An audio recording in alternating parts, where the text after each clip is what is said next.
Faixa Livre, rádio jornalismo de verdade, a informação de primeira qualidade, a interpretação e os comentários das notícias, entrevistas, o contraditório.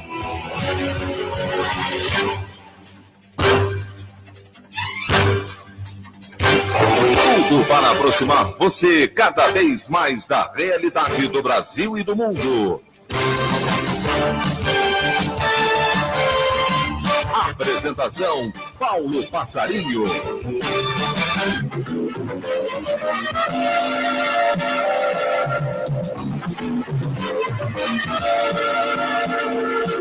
O impacto da epidemia do coronavírus na China e suas consequências econômicas faz com que mercados de commodities, petróleo e bolsas sofram fortes quedas. Auditores fiscais do trabalho vão às ruas no Dia Nacional da categoria e lembram os 16 anos da chacina de Unaí. E ato hoje pela manhã na SEDAI reúne sindicatos, centrais sindicais e movimentos populares contra o sucateamento da empresa e a intenção de sua privatização. Essas e outras notícias nessa terça-feira, 28 de janeiro do ano de 2020, do programa Faixa Livre. Cobertura, precisão, jornalismo com responsabilidade. Rede Bandeirantes de Rádio.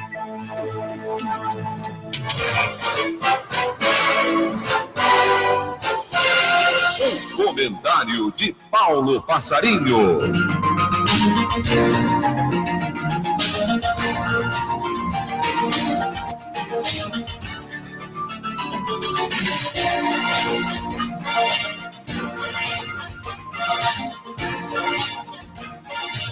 Bom dia, ouvintes. No comentário hoje vai se dar em torno de uma matéria do Financial Times, lá da sua sucursal de Pequim, justamente por conta aí de todas as estimativas e projeções que começam a ser feitas em decorrência da epidemia do coronavírus lá na China. Os líderes chineses, de acordo com a matéria, se preparam para enfrentar um forte impacto no crescimento econômico do país no primeiro trimestre, no momento em que o letal coronavírus deprime o consumo, as viagens e a produção da indústria. Além disso, o feriado do Ano Novo Lunar foi prorrogado até a semana que vem. O vírus, que se originou na cidade chinesa de Wuhan, no centro do país, levou as autoridades a cancelar em toda a China os eventos de comemoração ao Ano Novo Lunar, que começou no sábado e normalmente se estende por uma semana.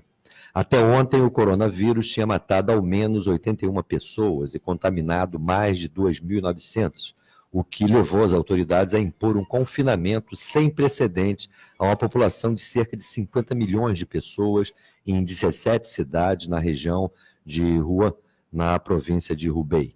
Xangai, a capital financeira da China, determinou que as empresas não retomem as suas atividades antes do dia 10 de fevereiro, enquanto o polo industrial de Sohu adiou a volta de milhões de trabalhadores migrantes por uma semana.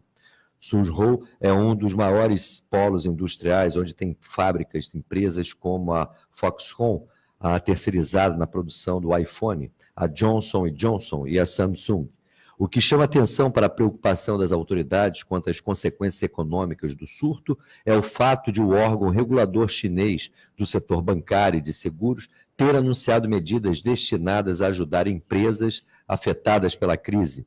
Por esse programa, as empresas receberão apoio por meio de medidas como encorajar uma adequada redução das taxas de juros sobre empréstimos, aprimorar as providências para políticas de renovação de financiamentos e aumentar os empréstimos de médio prazo e de crédito bancário, disse ontem a Comissão Reguladora do Setor Bancário da China. O petróleo caiu para menos de $60 o barril pela primeira vez neste ano, após autoridades terem advertido para a aceleração da disseminação do vírus. O momento em que o surto ocorre representa uma dupla ameaça para os líderes em Pequim, que estão sofrendo pressões mundiais para administrar a crise de uma forma transparente e rápida. O surto não apenas estourou durante o Ano Novo Chinês, quando as pessoas fazem bilhões de viagens para visitar familiares, como também ocorreu em um momento em que o país registra sua taxa mais baixa de crescimento econômico dos últimos 30 anos.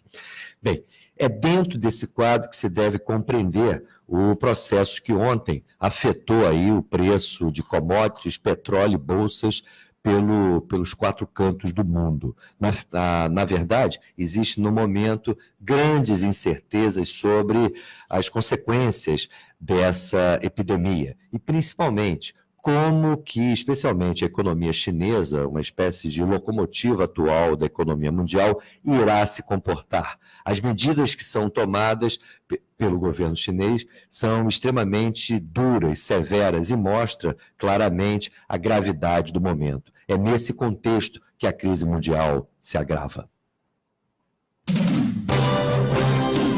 A opinião do Faixa Livre.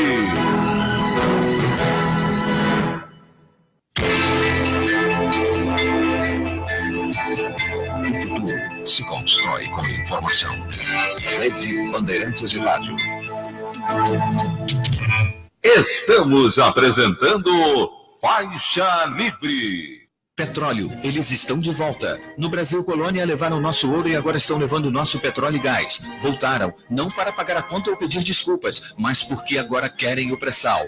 Portugal com a Petrogal, Espanha com a Repsol, Inglaterra com a BG Group, Holanda e Inglaterra com a Shell. Pelos leilões da ANP, as empresas estrangeiras já detêm metade do nosso petróleo. Reaja, o petróleo tem que ser nosso.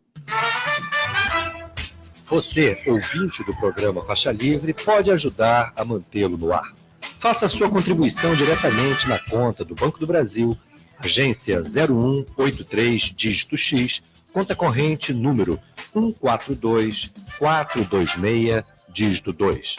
Esta conta encontra-se em nome da Associação de Engenheiros da Petrobras, a EPET, uma das nossas entidades patrocinadoras, mas seus recursos são exclusivamente utilizados para a manutenção do nosso programa.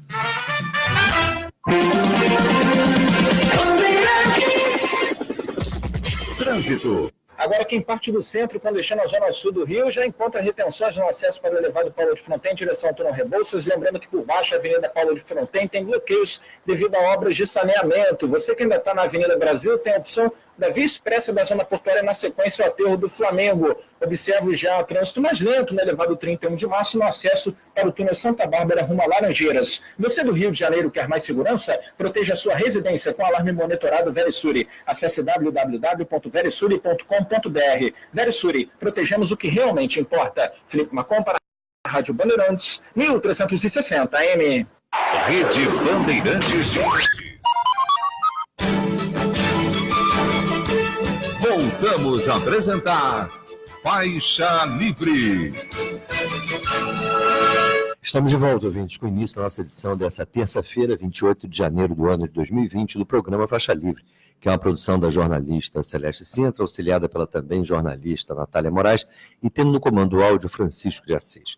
Meu bom dia a todos e o meu bom dia principalmente a vocês, ouvintes, que podem aqui participar através do telefone 25431360, nos enviando mensagens eletrônicas para o endereço ouvinte@programafaixalivre, tudo junto.com.br, ou ainda enviando as suas participações diretamente para a nossa página do Facebook, Programa Faixa Livre, onde também vocês podem nos acompanhar ao vivo e a cores na transmissão que realizamos diariamente, diretamente aqui do estúdio da Rádio Bandeirantes, no Rio de Janeiro. O Faixa Livre também encontra-se no formato podcast. Vocês podem conferir nosso conteúdo nas plataformas Deezer, Spotify e Castbox. E é possível também, nós recomendamos, que vocês baixem o nosso aplicativo, é gratuito, Programa Faixa Livre, para o seu celular, sistema Android. Isso vai permitir que vocês nos acompanhem através do seu celular, algo bastante cômodo. E existem também na internet as nossas páginas, tanto a página do Programa Faixa Livre, www.programafaixalivre.com.br, como a página da nossa Associação de Engenheiros da Petrobras, que é uma das entidades patrocinadoras aqui do Faixa Livre. www.aepet.org.br. Em ambas as páginas vocês também têm acesso ao nosso programa. E dando início às nossas entrevistas, na ponta da linha, eu cumprimento a Maria Eduarda Queiroga Pereira Fernandes, a vice-presidente da CUT e diretora do Sindicato dos Professores aqui do Rio de Janeiro. A Maria Eduarda vai conversar conosco a respeito desse segundo ano do governo Bolsonaro que se inicia, mas principalmente o calendário de lutas aí, preparado pelas centrais sindicais, pelas frentes Brasil Popular, Povo Sem Medo, e que hoje, inclusive, realiza um importante ato na frente da SEDAI, hoje pela manhã. Maria Eduarda, bom dia. Bom dia, Carinho, bom dia, ouvintes do programa Faixa Livre. Muito obrigado por você nos atender, Maria Eduarda, num momento tão grave da vida nacional e com muitas apreensões aí pelo mundo afora, por conta aí da epidemia lá na China. Mas eu quero conversar sobre os nossos problemas, especialmente sobre essa ofensiva do governo Bolsonaro e do governo Witzel em cima do patrimônio público, com as suas privatizações. Aqui no Rio de Janeiro nós temos o problema da SEDAI, que além de ser uma empresa lucrativa, está ameaçada de privatização e ao mesmo tempo está à frente aí desse problema da água, né? O Carioca e boa parte dos fluminenses têm sofrido aí com o problema da água da SEDAI. Baixada Fluminense, principalmente, Zona Oeste, vários bairros da Zona Norte, da Zona Sul, todos sofrendo aí o problema. Queria uma avaliação sua sobre esse momento tão grave que a gente vive, Maria Eduarda. Sim. Bom, nós da Central Única dos Trabalhadores e da CTB, já na semana do 14 de janeiro, do início de janeiro, estivemos no Ministério Público, né, fazendo uma representação sobre essa questão da água, porque todo mundo entende que ela é muito preocupante. Nós estamos de férias, inclusive nas redes de educação, mas imagina voltando às aulas, como isso vai funcionar. As verbas das escolas já são poucas, como você vai conseguir comprar galões de água, vai ter água além, porque não dá para a água do filtro, está com problema, né? Porque essa água que a gente também tem nos nossos filtros, que está com cheiro de terra, que está esquisito. Então, uma preocupação que se alastra e aumenta ao acabar o mês de janeiro, né? E aí a gente fez uma reunião conjunta da Frente Brasil Popular e Povo Sem Medo, no dia 21 de janeiro, já para começar a tratar as lutas juntos. Tem sido uma experiência muito positiva no Rio de Janeiro desde 2016. E aí a gente tirou, então, um ato foi no INSS, em defesa, né, do serviço público, na semana passada, na sexta-feira, que era também o dia dos aposentados e das aposentadas, e hoje, 11h30, tem um ato na porta da SEDAI, e depois, às 18 horas, uma plenária para discutir as demais lutas unificadas, e ver também como vai ser a nossa atuação durante o Carnaval, que também está ameaçado com os desmandos aí no caso do prefeito da cidade do Rio de Janeiro. Eu acho que a gente começou o ano com muita luta e que não dá para descansar. Isso, já na primeira semana teve a história da Casa da Moeda, que os companheiros de lá conseguiram organizar uma excelente resistência, tornando praticamente símbolo da luta contra as privatizações. Você tem a data prévia que hoje mesmo está tendo ato lá também de resistência. Então, você tem a educação já indicando na rede municipal que inicia o ano parada no 5 de fevereiro e a rede estadual chamando uma paralisação no dia 11 de fevereiro. Então, tem luta para tudo que é lado. Os petroleiros parando dia 1º agora.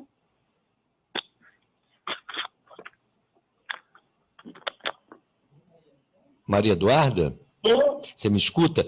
Nós demos um informe aqui na semana passada dessa importante reunião do dia 21, na terça-feira passada, que reuniu partidos, coletivos, sindicatos e especialmente aí a Frente Brasil Popular e o Povo Sem Medo.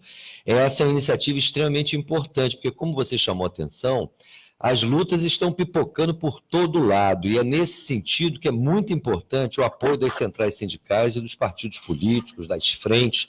Quanto mais contribuirmos para a unificação dessas lutas, me parece essencial para impulsionar uma oposição popular ao governo Bolsonaro. Como é que você vê todas essas movimentações? O governo Bolsonaro está colocando na prioridade aí da sua pauta de reformas, entre aspas, tanto a questão da reforma administrativa no setor público, uma nova pancada em cima do Estado, como também uma dita reforma tributária que principalmente poderá impor ainda maiores restrições a estados e municípios, especialmente do tocante ao gasto público que interessa à população, o gasto público voltado aos serviços essenciais da população. Como é que você vê esse segundo ano do governo Bolsonaro, hein? O gasto público para a gente não é gasto, é investimento, né? Para eles é que é gasto. Então, eu acho que esse segundo ano vem um hater do primeiro, né? Vem pior ainda, eles vão acentuar e acelerar a retirada de direitos, que a gente falava em reforma tributária, inclusive para taxar de grandes fortunas. Quando a gente olha para a reforma tributária dele, é o contrário, é para onerar mais a classe trabalhadora, para retirar mais direitos, porque quando você sucateia o serviço público ou desmonta o serviço público, como eles vêm desmontando, na verdade, você está atacando os que já são menos favorecidos nessa sociedade. E então a preocupação é grande. Acho que a reforma administrativa colocou uma pressão para os estados e municípios, tanto da parte do servidor, como da própria parte das estruturas administrativas, porque gestar com mais uma espada na cabeça vai ser difícil. Então, assim, temos uma luta grande aí, temos que ter sabedoria para fazê-la, inclusive para, em alguns momentos, articular com os governos locais, para pensar o desenvolvimento local, coisa que o governo federal não está preocupado, porque está preocupado só em vender tudo e sucatear o máximo. Agora, Maria Eduarda, você mencionou aí a luta do pessoal, por exemplo, da Dataprev, que está entrando em greve hoje. Os petroleiros estão apontando aí para a greve. O pessoal da Casa da Moeda também está resistindo. Como é que você vê nesse momento, ou como que as centrais sindicais, pelo menos a CUT, a CTB e as frentes, tanto o Brasil Popular como o Povo Sem Medo, como é que vocês veem a possibilidade de organizar, na verdade, uma greve geral que envolva o conjunto da categoria dos trabalhadores e não um segmento aqui, outro acolá? Existe essa possibilidade? Então, é importante dizer que ano passado, em dezembro, a Confederação Nacional dos Trabalhadores em Educação, a CNTE, apontou uma data de greve para começar a construir com todos os setores, que será 18 de março. A princípio, a gente estava chamando de greve da educação, porque quando a gente apontou essa data, tinha sido articulado com os setores de educação, PROIT, o OND, a FASUBRA e a UNE, mas já vem crescendo. O Sinasep, os municipais já estão aprovando também nas suas bases a incorporação nessa data. Então, provavelmente, a gente terá a construção de uma greve geral para o 18 de março. Ainda não é oficial isso, né? Uma greve da educação com os setores de serviço público, mas a tendência, até porque tem várias categorias entrando em greve, ou fazendo greve ou dias de luta, é que a gente consiga avançar para no dia 18 de março ter uma grande greve geral. Agora, não tem também apontado o dia 13 de março como um dia nacional de luta? Ou eu estou enganado? Me parece que ontem a gente conversou aqui com uma dirigente do Sindicato Nacional dos Trabalhadores do BGE, caso a minha memória não esteja me confundindo. Parece que ela mencionou o dia 13 de março. Existe essa confusão de datas ou a confusão é minha mesmo? Não, pode ser, olha, eu não sei do 13. Acontece com alguma frequência de algumas categorias defenderem as atividades numa sexta-feira, que é o caso do 13 de março. Sim. E para a gente da educação é bem ruim, e para outros setores também, que não trabalham por escala, fazer numa sexta-feira sempre é mais complicado. Então, eu não estou sabendo do 13 e sei que a gente já em dezembro começou a construir a data do 18 através do setor de educação. Que é uma quarta-feira, né? Um dia melhor para se organizar um dia com dimensão nacional, né? Exatamente. O problema é que a gente está frente aí a essa situação inusitada, Maria Eduarda. Me parece que desde que se abriu aquele polêmico processo e ilegal processo contra o mandato da presidente Dilma, a gente vive uma espécie de excepcionalidade institucional, o Supremo muitas vezes tomando o lugar do Congresso, e o Congresso cada vez mais sendo, na verdade, uma correia de transmissão do poder econômico, inclusive aí produzindo leis extremamente lesivas ao interesse popular. Como é que você vê essa deformação que a gente está vivendo? Porque é muito difícil operar numa situação como essa, onde, na verdade, as leis são aplicadas ao bel prazer de quem manda, né? A gente vive numa insegurança e numa instabilidade política total. Não é à toa que o próprio risco país subiu nesse período, né? A gente não tem segurança em nenhum dos 3 poderes no país hoje. Como confiar nesse legislativo ou nesse executivo e mesmo nesse judiciário que, enfim, a gente vê aí cometendo atrocidade e, por outro lado, deixando de dar respostas que a sociedade clama, como quem mandou matar a Marielle, né? Barbaridades não faltam. Agora, objetivamente, a gente tem esse problemão aí da SEDAI. O Luiz Paulo está nos acompanhando, é um ouvinte nosso, ele se manifesta aqui pelo Facebook e pergunta o seguinte: primeiro nos dá bom dia para você, Luiz Paulo, muito obrigado.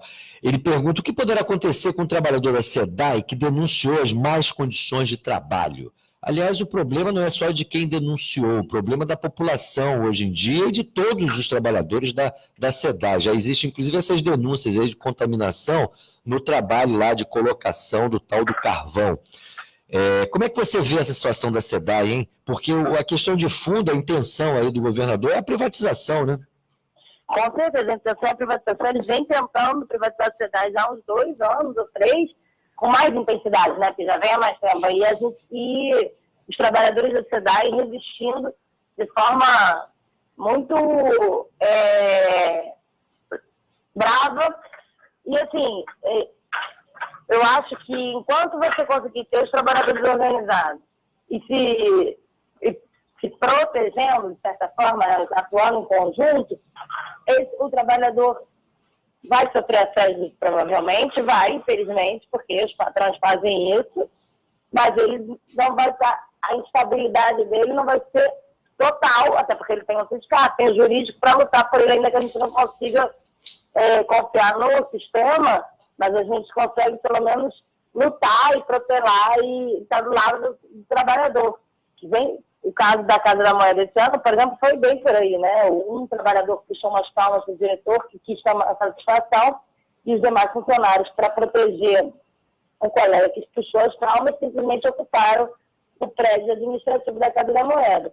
Então, quando os trabalhadores estão organizados, estão atuando em conjunto, eles conseguem também se proteger e se fortalecer e avançar na luta, porque se a gente cruzar os braços, a certeza da derrota está dada. É claro que se a gente for para a luta, não está certo que a gente vai ganhar. Veja o caso da Vale.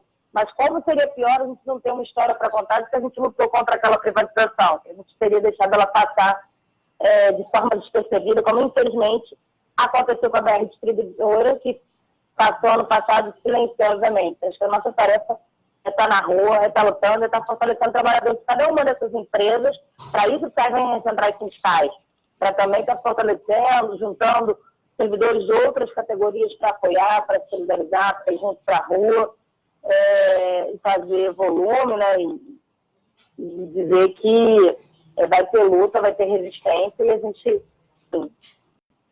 pelo menos, temos aí quase 3 anos ainda para resistir muito e tentar que o nosso país não seja totalmente desmontado, em especial empresas como a SEDAI, que dão conta da nossa água e todo o território do estado do Rio de Janeiro, né?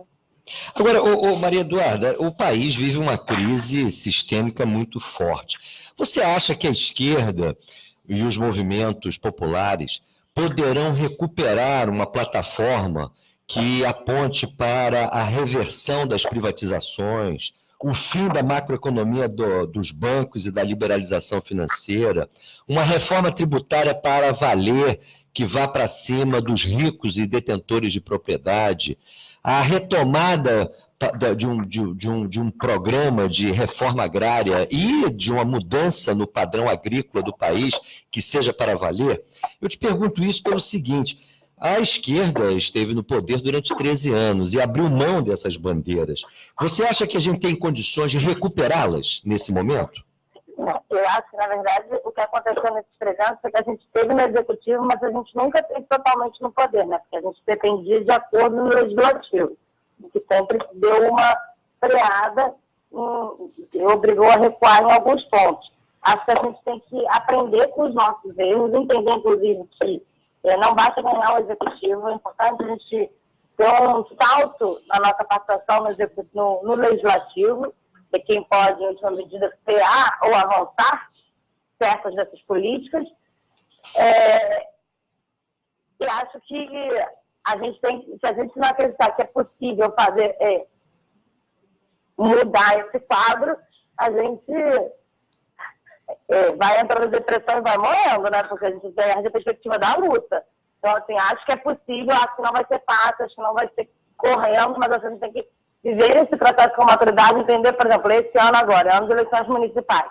É fundamental a gente eleger prefeitos, com certeza, mas mais ainda é fundamental que a gente tenha uma boa votação e eleja bastante vereadores em todas as cidades, porque o legislativo é que vai poder avançar ou barrar as reformas administrativas e previdenciárias locais. Assim como, daqui a 2 anos, a gente tem que estar muito centrado também na eleição do legislativo, que pode barrar ou acelerar não só essa pauta da reforma administrativa, mas tudo que a gente já viu passando, como a reforma da Previdência e trabalhista, e agora o que está aí no foco, que é a reforma tributária. Eu te perguntei isso pelo seguinte, o programa do PT sempre apontou aí para um combate radical ao modelo neoliberal. Contudo, em 2002, quando se aproximou a possibilidade real de vitória do Lula nas eleições presidenciais, predominou uma visão que não haveria correlação de forças suficiente para se levar à frente um programa radical de fim do neoliberalismo. Houve aquela carta aos brasileiros e o governo Lula se comportou de outra maneira para quem esperava um ataque frontal às privatizações e a toda essa macroeconomia que interessa aos bancos, às multinacionais. Agora, me parece que a correlação de forças é mais desfavorável. Por isso, a minha pergunta. Porque, afinal de contas, Maria Eduarda, me parece que o povo precisa de esperança, de um Brasil diferente. E não apenas o apelo à luta. A gente precisa de uma direção. Lutar para quê? Lutar para derrotar o neoliberalismo. Alguns dizem que é possível derrotar até o capitalismo. Eu não embarco nessa, pelo menos nesse momento. Mas derrotar o neoliberalismo seria fundamental. E eu não vejo ninguém levantar em alto e bom som, lideranças políticas, o fim da liberalização financeira, o fim da lei de responsabilidade fiscal, que não tem nada de responsabilidade fiscal, o fim da emenda constitucional 95, a revisão das privatizações. Não está faltando esperança ao brasileiro, e principalmente ousadia das nossas lideranças políticas? Eu acho que, com certeza, em relação à revisão das privatizações, falta ousadia. Eu sou daquelas que tinha acontecido com relação à Vale. E fui fazer o plebiscito da Vale em 2006, o ato lá na frente do João Caetano, enfim. Sobre a lei de responsabilidade fiscal, a gente tem discutido muito isso no Serviço Público Municipal do Rio de Janeiro, em especial, sobretudo na educação, porque quando a gente faz todo o debate dos investimentos, que não são gastos, são investimentos no serviço público, a gente sempre acaba esbarrando na tal da responsabilidade fiscal, que se contrapõe, na verdade, a uma qualidade de governo, uma qualidade de estar, de bem-estar social para a sociedade. Às vezes a gente tem que olhar essa conjuntura não só a partir do Brasil, né? Você tem uma macropolítica nessa direção. Hoje você tem cada vez menos necessidade, vamos dizer assim, de horas de trabalho, mas ao mesmo tempo tem as pessoas trabalhando mais horas, porque tem menos pessoas trabalhando, tem mais pessoas virando a sobra desse sistema, então, portanto, estão na margem dele, excluídas. E aí a gente tem cada vez mais essa sensação de desespero por uma esperança. E essa esperança vai passar, sem dúvida, por uma mudança na compreensão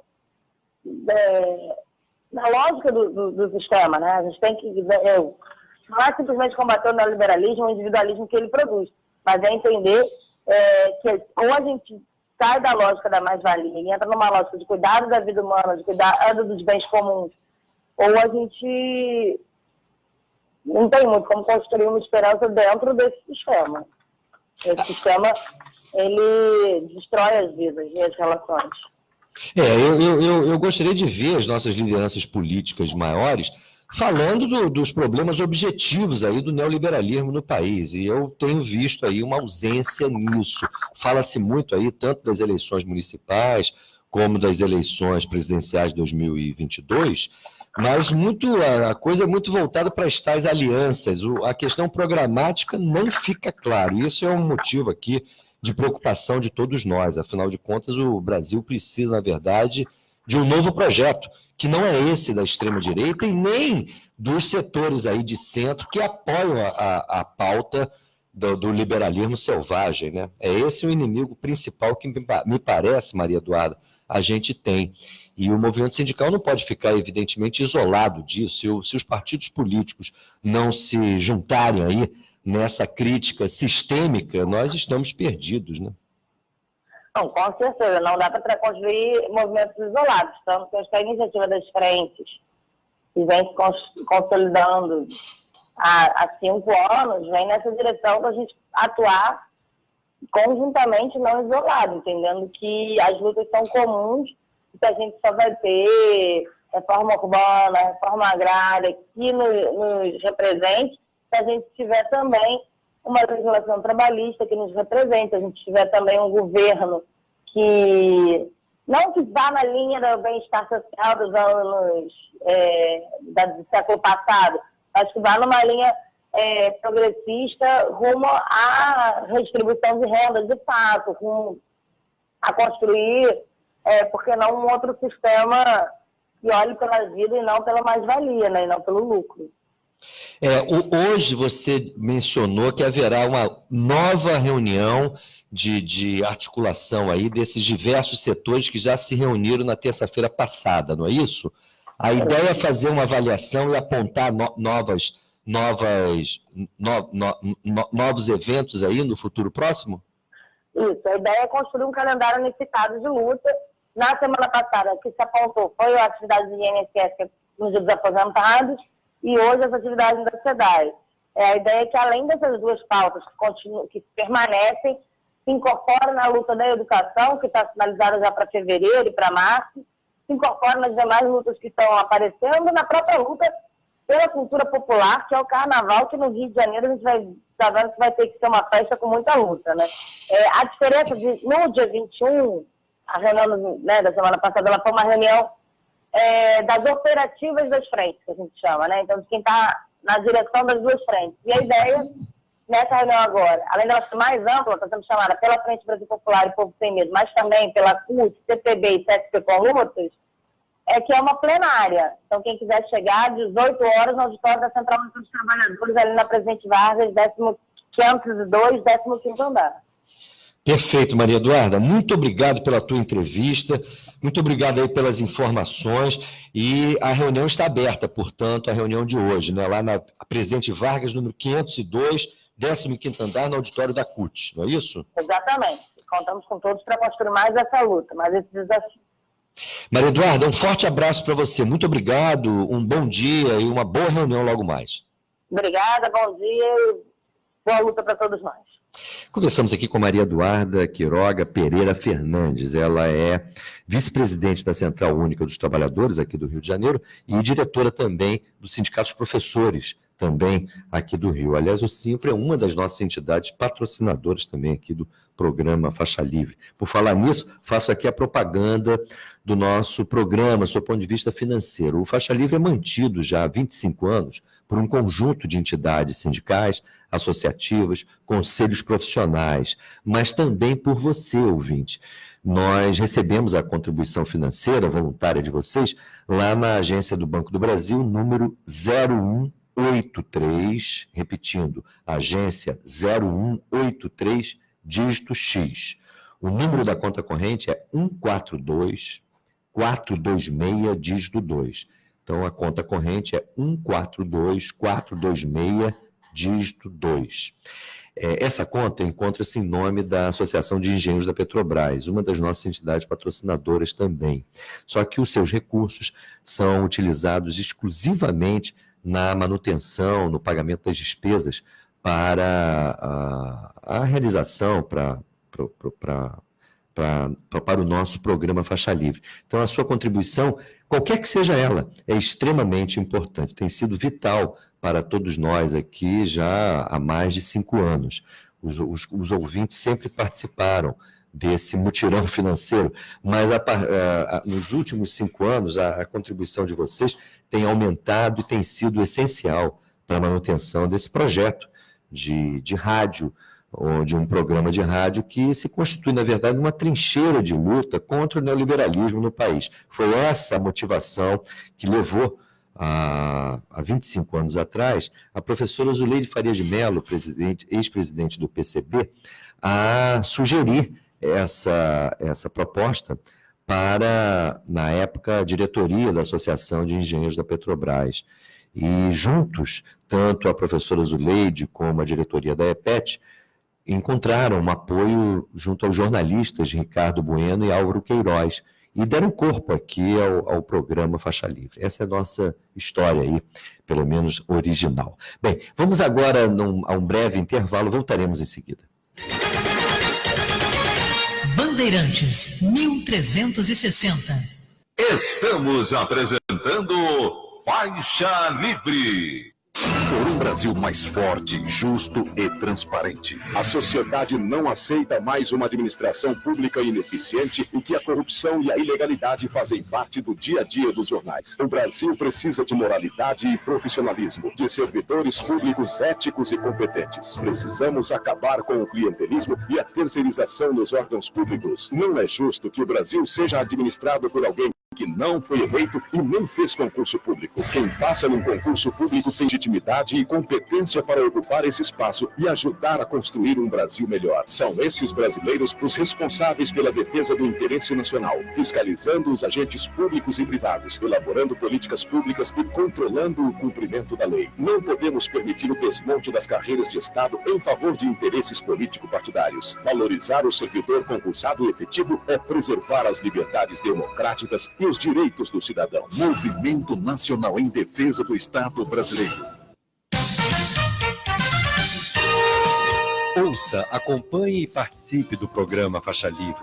Segunda-feira, das 9 às 10 horas da manhã. De terça a sexta-feira, das 8 às 10 horas. Sempre na Rádio Band AM 1360. Um debate atual e diário sobre política, economia e as grandes questões nacionais e internacionais que influenciam o nosso dia a dia.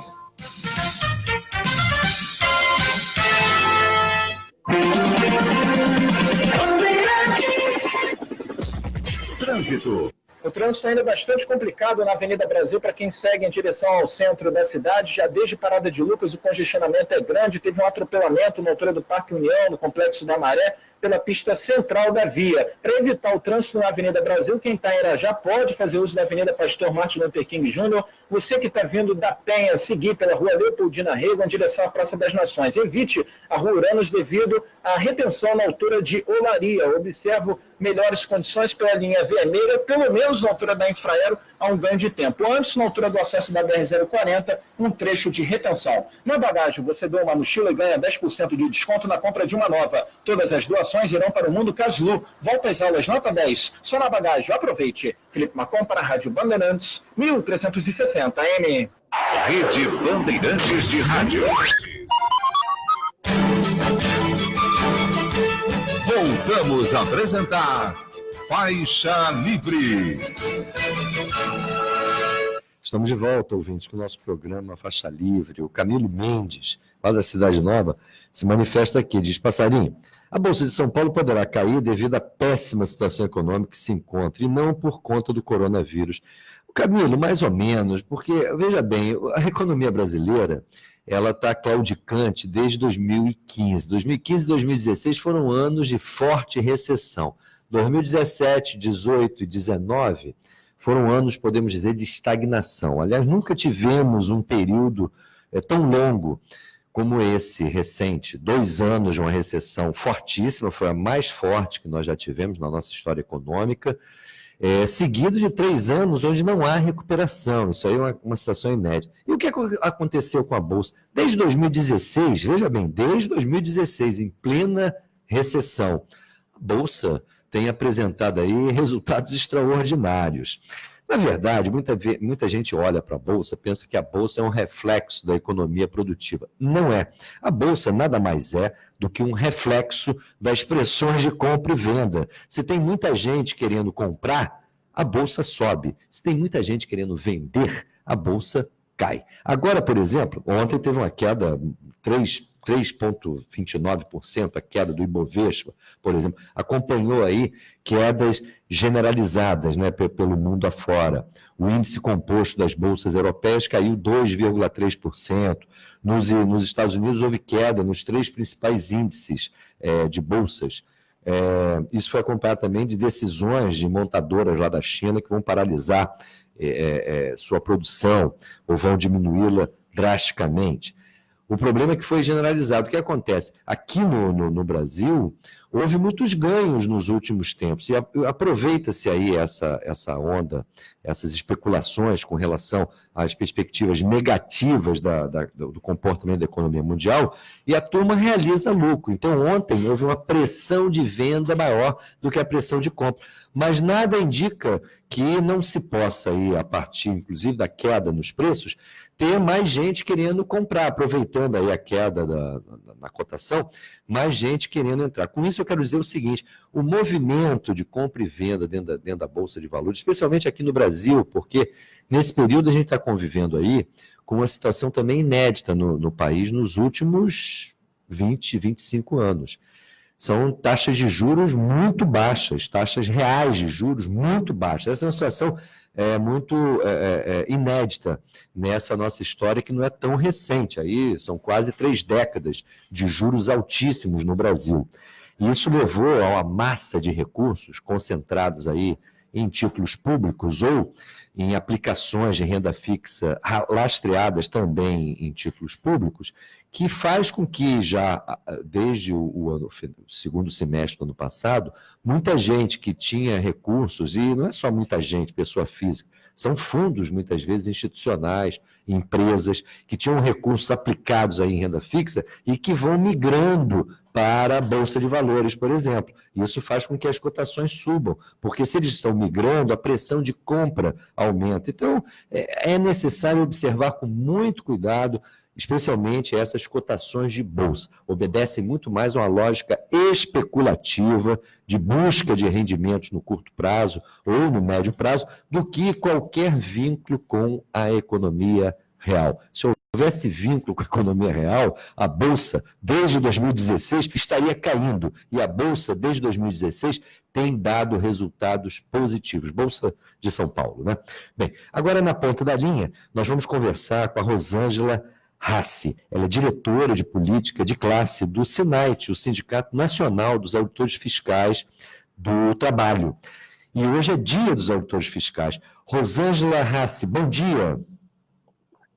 Bom dia, Paulo. Tudo bem? Tudo bem, bom dia e parabéns pelo dia do auditor fiscal do trabalho. Uma função extremamente importante num país que convive até hoje com o trabalho análogo ao do escravo, uma vergonha nacional que nós temos. E hoje também vocês fazem uma justa lembrança àquela chacina horrorosa lá em Unai, que vitimou justamente auditores fiscais do trabalho no pleno exercício das suas funções, Rosângela. Isso, e até em função dessa chacina de Unai, é que foi criado, né? Foi estabelecido o 28 de janeiro como o dia da Inspeção do Trabalho, o dia do auditor fiscal do trabalho no Brasil.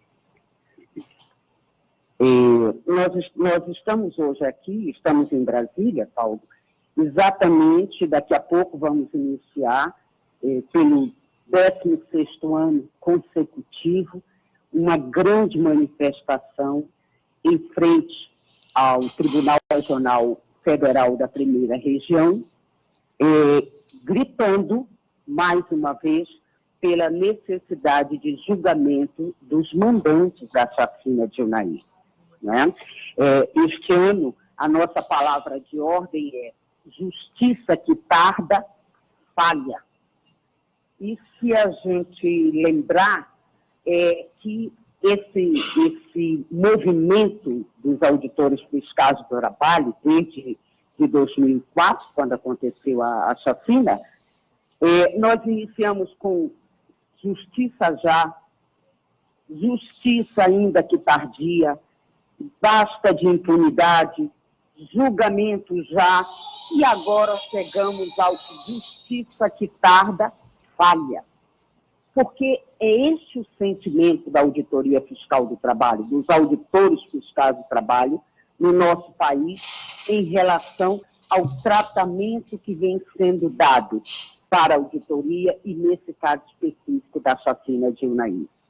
Nós temos apenas os executores dessa chacina, desse crime, que tornou-se um crime de repercussão internacional, mas que nem por isso ganhou, digamos assim, um esforço maior da justiça em solucioná-lo.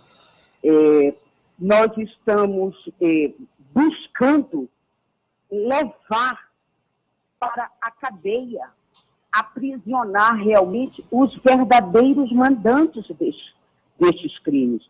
Foram 3 auditores fiscais e um motorista do extinto Ministério do Trabalho, né? E somente os executores que estão presos. Foram julgados em 2013 e estão presos desde então. E os mandantes, os fazendeiros que organizaram esta chacina, continuam soltos até hoje. Então, o nosso grito é este: justiça que tarda, falha. Nós precisamos fazer com que haja um julgamento desses mandantes, né? Em 2018, houve um julgamento que derrubou, que desconsiderou o julgamento anterior, que tinha condenado o Antero Mânica, que é o principal acusado dessa chacina. Ele tinha sido julgado e tinha sido condenado em 2015 a mais de 100 anos. E em 2018, a 4ª turma do TRF-1 acabou com esse julgamento, anulou esse julgamento, e o Antero está livre agora. E os outros 3 comparsas de Antero Mânica, também empresários, tiveram suas penas também de mais de 70 anos rebaixadas. É uma vergonha, né, Rosângela? É uma vergonha. É bom lembrar que, além de fazendeiros, eles são chefes políticos também, pelo menos o Antônio Mânica, não é isso? Sim, o Antero Mânica chegou a ser eleito prefeito de Unai, a própria cidade onde aconteceram os crimes, foi prefeito por mais de uma vez em Unai. Isso deveria ser um agravante, não é, para esse criminoso, não é? Pois é, porque, veja só, ali em Unai, parece ser uma cidade com medo, não é? Eles, mandantes, fizeram de tudo para levar esse julgamento para essa pequena cidade, talvez numa expectativa de que lá eles fossem contar com o apoio da população, mas a população não pode colaborar, né? O Unai não pode ficar marcada por essa chacina. A população também quer a solução disso. E nós temos hoje, 16 anos após, famílias de 4 servidores públicos que não conseguem ter uma vida normal, porque como cresceram esses filhos? Eram crianças à época, alguns adolescentes, e 16 anos sem ver os mandantes do assassinato dos seus pais punidos. É muito triste, acima de tudo, né? E isso tudo vem num bojo de um desmantelamento da fiscalização do Ministério do Trabalho. Acabaram com o Ministério do Trabalho. A auditoria fiscal foi para o Ministério da Economia. Como poderíamos pensar, alguns anos atrás, que aquele que combate agora está junto no mesmo Ministério da Economia, né? É complicado demais. Mas nós não estamos de cabeças baixas, viu, Paulo? Ao contrário, a cada ano nós temos mais força, porque vivemos muito em função dessa justiça. Esperamos que essa justiça seja criada. Então, agora, eles estão ainda lançando mão da possibilidade de recursos, já ingressaram com 2 outros recursos, isso após novembro de 2018, onde desfizeram todo o júri popular que ocorreu anteriormente, né, o julgamento anterior, e agora estão novamente ingressando com recursos. Já estão com o primeiro recurso, não foi aplido, e agora espera-se uma decisão em relação a esse segundo recurso. E os autos foram remetidos para o STF.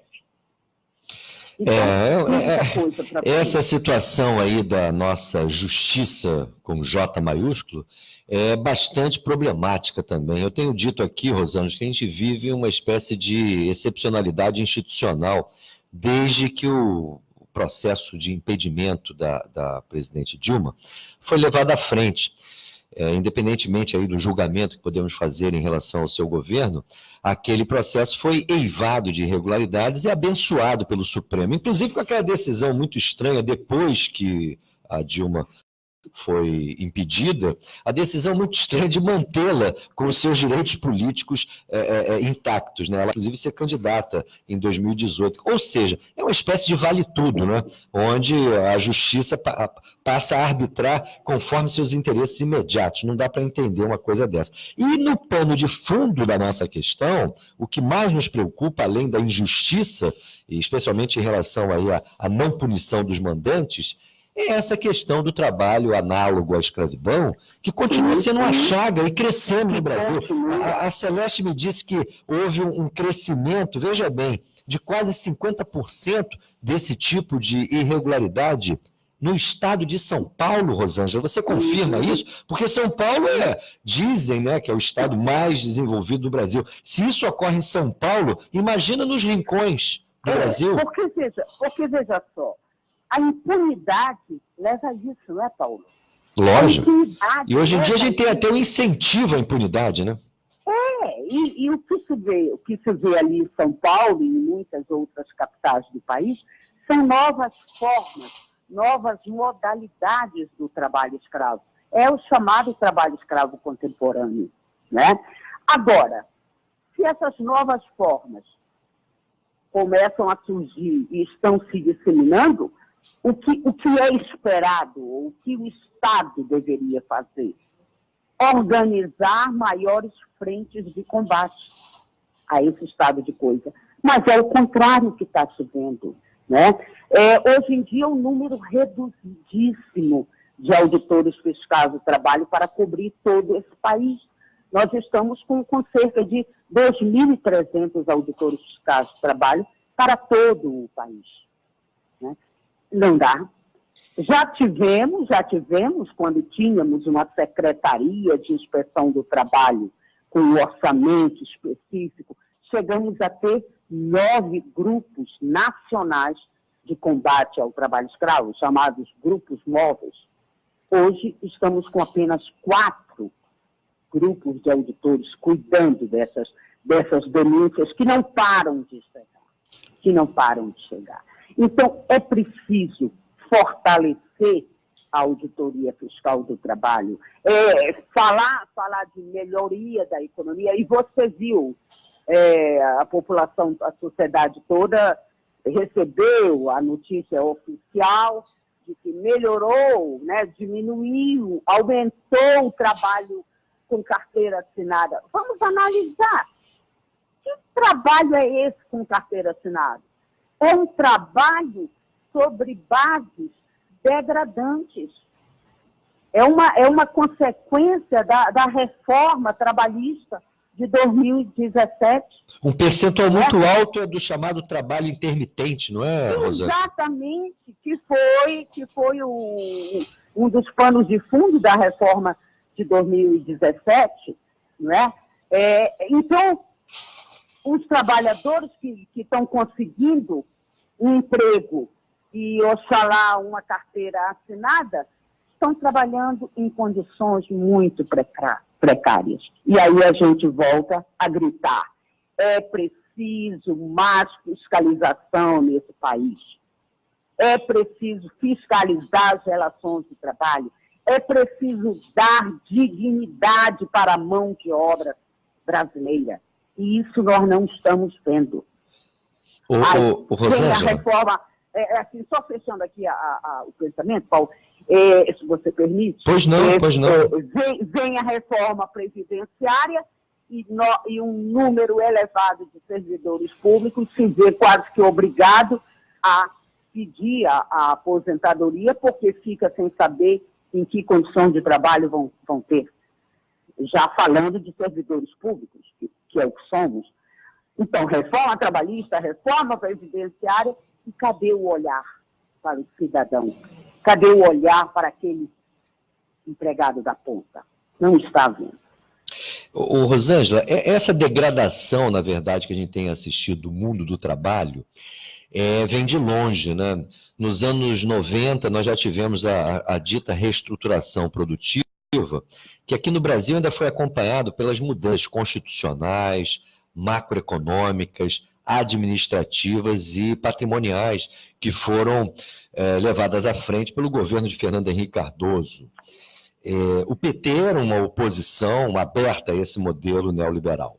Porém, ao se aproximar da vitória eleitoral de 2002, o PT e seus aliados concluíram que não haveria a correlação de forças necessária para se dar fim a esse processo do neoliberalismo, inclusive com a reversão das privatizações, a mudança na política macroeconômica, tudo isso de alguma maneira foi abandonado.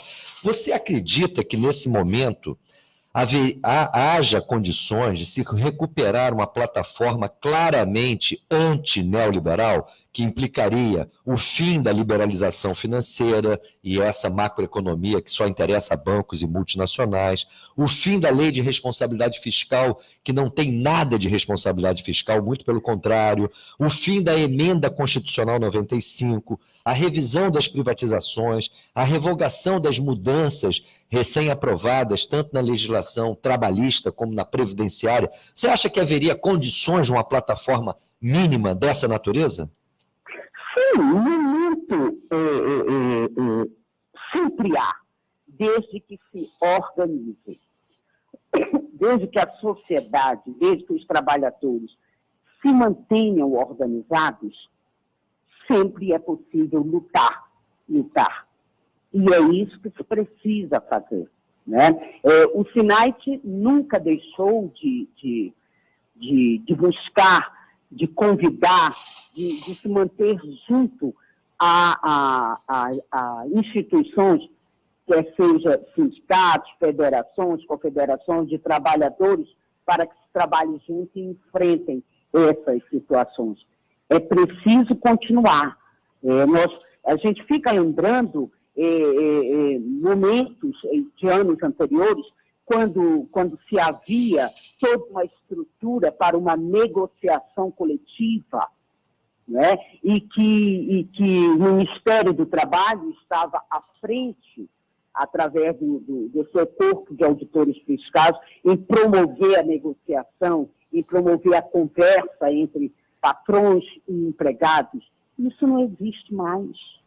Isso não existe mais, porque o próprio Ministério do Trabalho acabou. Nos estados, as delegacias e gerências do trabalho estão sendo entregues para outros órgãos. Então, é um esfacelamento que não é possível se tolerar, esse esfacelamento, né? E que fique bem claro, e a população sabe, conhece o trabalho da Auditoria Fiscal do Trabalho. Isso não se trata de uma luta corporativista dos auditores fiscais do trabalho, sabe? Não é uma luta do SINAIT só olhando para o seu próprio umbigo, não é, nunca foi. Nós lutamos pelo trabalhador. A nossa matéria-prima é o trabalhador brasileiro. E é esse trabalhador que nós precisamos, sim, ainda respondendo a sua pergunta, precisamos conscientizá-lo de que precisamos ser fortes, unidos, nos organizarmos no sentido de enfrentar essas questões. Veja, essa questão do crime de Unai chegou até o Conselho de Justiça, o CNJ, Conselho Nacional de Justiça, e ele está lá junto com grandes acontecimentos sociais e ambientais, está lá, né? Dentro do Conselho Nacional de Justiça existe um Observatório Nacional sobre questões ambientais, econômicas, sociais de alta complexidade. Tá lá, ali está o caso de Brumadinho, ali está o caso de Mariana, ali está a chacina de Unai. Então, nós estamos, digamos assim, já chegamos na cúpula da justiça no nosso país, nos conselhos superiores. Estamos agora com o julgamento, vai até o Supremo Tribunal Federal, mas é preciso correr, porque o que vai acontecer? Esses homens, esses mandantes, eles já estão ficando com uma idade mais avançada. E daqui a pouco isso vai caducar. Daqui a pouco eles não vão mais poder ir para a cadeia. E é isso, eles têm dinheiro. Então é recurso em cima de recurso, em cima de recurso. Então o que tem que ser feito é agilizar. E aí vem justiça que tarda, falha. Né? Os nossos governantes, o nosso poder executivo não pode querer ficar com essa mancha e não resolver essa questão. Ela tem que acelerar esse processo, porque senão daqui a pouco vão estar todos 4 livres, totalmente livres. Então é por isso que nós continuamos lutando e vamos continuar até que a gente veja esses julgamentos colocando na cadeia esses mandantes. Veja só, quando houve aquela análise da questão de prisão por julgamento em 2º grau, alguns ficaram em dúvida, mas e aí?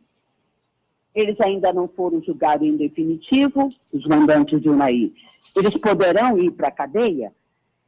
Sim, sim. Vejam que em 7 de novembro, agora, de 2019, quando o STF derrubou a possibilidade de prisão de condenados em segunda instância, o ministro Dias Toffoli ressalvou em seu voto a possibilidade de prisão decorrente do júri popular, logo depois do julgamento. Isso. Então, vejam, esse tema ele ainda está pendente de julgamento em plenário. Então, quando se trata de crimes que chegam a júri popular, não se aplica a esses mandantes de Unai essa possibilidade de não ficarem presos. Eles podem, sim. O que precisa é acelerar, repetimos, acelerar o julgamento desses recursos e levar isso ao final do processo. Esse processo, ele tem 44 volumes. E se a gente for pegar aí esses 44 volumes, o que tem de recurso, porque, infelizmente, há a possibilidade de recurso em cima de recurso, em cima de recurso. Recursos protelatórios, né, que, na verdade, empurram a decisão final para as calendas. Né? Totalmente protelatório, porque, veja, esse julgamento lá do TRF da primeira região, que ocorreu em novembro de 2018, que derrubou, que anulou o julgamento anterior do Anterimani, foi vergonhoso. Nós temos que ter liberdade para dizer isso. Foi vergonhoso, porque o Norberto Mânica, irmão do Antério, aquela época, 15 anos depois do caso, vem e diz, não, o meu irmão Antério não pode ficar preso, meu irmão Antero não pode ser condenado, porque, na verdade, sou eu que sou o mandante. O que é isso? O que é isso? Para essa população, para a Auditoria Fiscal que acompanha isso de perto, para o Ministério Público Federal, e aqui nós queremos sempre ressaltar o papel do Ministério Público Federal nessa questão da chacina de Unai, e precisamos e continuamos confiando tanto no Ministério Público Federal, através da chamada força-tarefa que foi criada para esse caso de Unai. Não importa o nome que leva, mas é um movimento que precisa existir, é uma prioridade que precisa continuar a ser dada. Se ainda não foi dada com tanta intensidade, é hora de dar, porque senão nós não vamos conseguir julgar esses homens e colocar esses homens na cadeia. E isso é muito triste para um país. Rosângela, e é por isso que a categoria hoje não só pressiona em Brasília, como em vários estados, não é? Aqui no Rio de Janeiro teremos atos também. Daqui a pouco a gente vai entrevistar aqui o dirigente aqui da Delegacia Sindical do SINAIT, justamente sobre isso. Ou seja, é uma pressão muito importante, unifica a categoria dos auditores fiscais do trabalho, e é necessário que estejamos todos juntos nessa cobrança, porque vocês têm razão, justiça que tarda, falha. Muito obrigado, Rosângela. Nós não podemos chegar. Nós que agradecemos, tá? Um forte abraço para você, um ato mais significativo ainda, logo mais aí em Brasília e por todo o Brasil. E a população e os trabalhadores brasileiros podem continuar contando com a Auditoria Fiscal do Trabalho, mesmo em número reduzido. Nós não deixamos de lutar por mais concurso público para que nós continuemos a ter um corpo de auditores fiscais eficaz. Um abraço para você, Rosângela, e um bom dia. Bom dia, um bom trabalho. Até logo. Conversamos aqui com a Rosângela Hassi, ela é diretora de Política de Classe do Sindicato Nacional dos Auditores Fiscais do Trabalho. Os auditores fiscais do trabalho comemoram hoje o seu dia, o dia da categoria, mas trazem a lembrança de todos também essa injustiça que perdura até hoje com a não condenação dos mandantes lá daquela chacina de Unai, que em 2002 vitimou 3 auditores fiscais do trabalho e o motorista, ambos, todos no exercício de suas funções e que foram assassinados a mando justamente de fazendeiros, chefes políticos lá de Unai e que estão impunes até hoje. Um verdadeiro escândalo. Vamos novamente a um breve intervalo, voltaremos em seguida. Band AM 1360, a rádio que fala por você. Estamos apresentando Faixa Livre. Você, ouvinte do programa Faixa Livre, pode ajudar a mantê-lo no ar.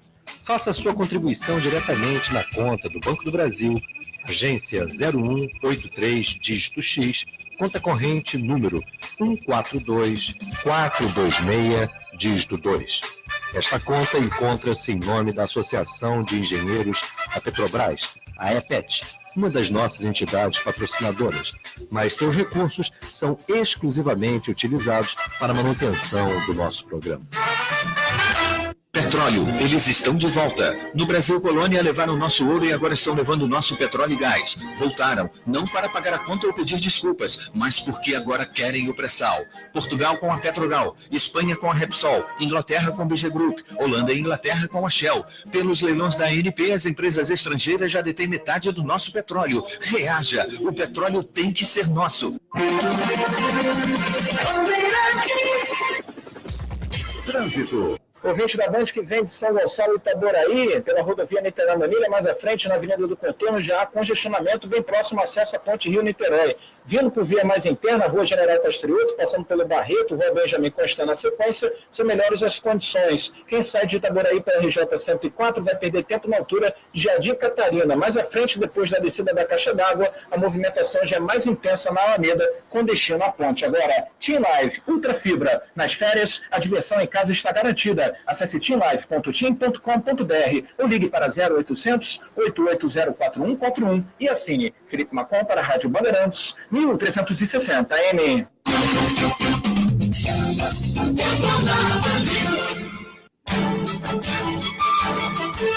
Voltamos a apresentar Faixa Livre. Estamos de volta, ouvintes, com o nosso programa Faixa Livre. A Sônia Nunes, nossa ouvinte, se manifesta aqui, nos dá bom dia. Bom dia, Sônia. E diz o seguinte: é preciso nos levantarmos por nossas vidas e sair desse estupor paralisante. Precisamos ser atores de verdade contra essa política assassina. Tem muita luta por aí, Sônia. O que eu acho que está faltando é unificá-las e, principalmente, falta direção política da tal da oposição. A oposição fala muito aí das eleições municipais, alianças amplas, alianças mais restritas. Vem cá, mas querem ser governo, querem ser vereadores, querem ser prefeitos, querem ser presidente da República, para quê? Qual é a plataforma? Quais são os compromissos de mudança? Eu, sinceramente, falta isso no discurso da esquerda. Eu vejo aí o Bolsonaro, o Mourão, essa turma toda falando de terra plana, de destruir o país, vender tudo. Bem, e a esquerda? Por que a esquerda não fala de acabar com a lei de responsabilidade fiscal, com a emenda constitucional 95, com essas barbaridades que foram feitas na legislação trabalhista e previdenciária? Por que não se fala isso? É medo? É a ideia de não ter conflito, de administrar conciliando interesses? Isso já deu errado, me parece. Eu não estou aqui cobrando autocrítica de ninguém. Agora, que essa experiência conciliatória, me parece, não cumpriu seus objetivos de quem a concebeu, essa estratégia, me parece claro, né? Me parece que a intenção dessa turma não era ter o Bolsonaro de presidente, nem a extrema-direita fortalecida, não é isso? Nem o projeto liberal, mas o fato é que nós temos, continua a macroeconomia dos bancos e das multinacionais, continua a tal da reforma administrativa do Bresser Pereira, virou o paradigma aí de qualquer governante, não é isso? Terceirizações, OS, carreiras estratégicas de Estado, que são as carreiras lá do século XVIII, do Estado arcaico. Ora, isso é uma pouca vergonha. Na verdade, está faltando a direção política, e eu não vejo no campo da esquerda políticos de gabarito encarnando claramente um programa alternativo. Isso para mim, que é a grande crise. Enquanto isso, os segmentos dos trabalhadores estão lutando. A prova disso são os auditores fiscais do trabalho, estão mobilizados lá em Brasília e estão mobilizados em todos os estados. Nós vamos conversar agora com Carlos Alberto de Oliveira, auditor fiscal do trabalho, diretor da Delegacia Sindical aqui do Rio de Janeiro, do Sindicato Nacional dos Auditores Fiscais do Trabalho, o SINAIT. Carlos Alberto de Oliveira, bom dia. Bom dia, Paulo. Tudo bom? Tudo lindo, né? Eu falar com você e os ouvintes aí do programa Faixa Livre. Carlos Alberto, em primeiro lugar, parabéns pelo Dia do Auditor Fiscal do Trabalho. E, em segundo lugar, nossa solidariedade a essa luta incansável de vocês, buscando a justiça em relação à chacina de Unai. 16 anos. Não é à toa que o bordão hoje é justiça que tarda falha, né? É verdade, Paulo. O que acontece é que alguns servidores, auditores fiscais de trabalho e também motoristas, foram assassinados covardemente numa emboscada, até mesmo fechada pelo poder daquela região. Estavam exercendo funções públicas, defendendo trabalhadores e foram brutalmente assassinados. 3 auditores e o motorista, né, no exercício das suas funções. E tudo indica assassinado a mando não só de fazendeiros, poder econômico da região, como chefes políticos, né? O Antônio Mânica foi prefeito já de Unai, não é? Inclusive um fato interessante é porque no ano da chacina ele foi eleito prefeito e posteriormente reeleito, o que até levou o desmembramento do processo, mas de fato esses também políticos, fazendeiros, enfim, o poder econômico daquela região, e queria calar a voz dos fiscais do trabalho exercendo suas funções. Essa situação aí da influência política no nosso judiciário é uma coisa que vem de longe. O problema é que esse crime teve muita repercussão, Carlos Alberto, e mesmo assim essa turma tem conseguido se livrar. Como é possível isso? Realmente, essa é a pergunta que nos fazemos hoje. Como é possível um crime que houve uma repercussão não somente nacional, a repercussão foi internacional, e os mandantes e todo mundo envolvido, todas as pessoas envolvidas foram identificadas, foram acusadas, foram sentenciadas, né? E hoje os mandantes principais continuam soltos. É uma situação muito grave, porque o pano de fundo disso é a ocorrência no Brasil, em pleno século XXI, do trabalho análogo ao trabalho escravo, não é isso? Inclusive, a Celeste Sintra, nossa produtora, me informou que agora, em relação ao estado de São Paulo, veja bem, São Paulo é o estado dito mais desenvolvido do Brasil, né?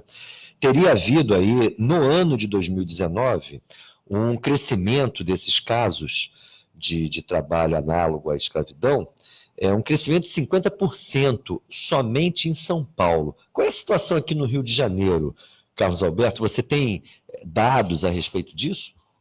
Bom, eu não tenho dados concretos para informar agora. Todavia, eu posso confirmar que a questão do trabalho análogo a escravo vem crescendo no Brasil, sim, né? E no Rio de Janeiro, onde nós encontramos uma situação assim, mais evidente, ocorre nas obras, né?